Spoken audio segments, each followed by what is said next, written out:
আল্লাহ রাব্বুল আলামিন যখন তার বিশ্ব নবীকে বললেন, আগো নবীজি এবার মানুষের সামনে তুলে ধরুন লা ইলাহা ইল্লাল্লাহু মুহাম্মাদুর রাসূলুল্লাহ।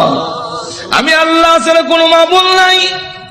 আবুল আহাব, যে আবুল আহাবকে আল্লাহ দম দিয়েছেন, যে আবুল আহাবকে আল্লাহ রাব্বুল আলামিন মাল দিয়েছেন, সেই আবুল আহাব দুনো হাতে পাথর নিয়ে আল্লাহ নবীর সামনে এসে বলেন, ওগো মুহাম্মদ, আপনার আল্লাহ টাল্লাহর কথা আমরা মানি না। জোরে কোন নাউযুবিল্লাহ।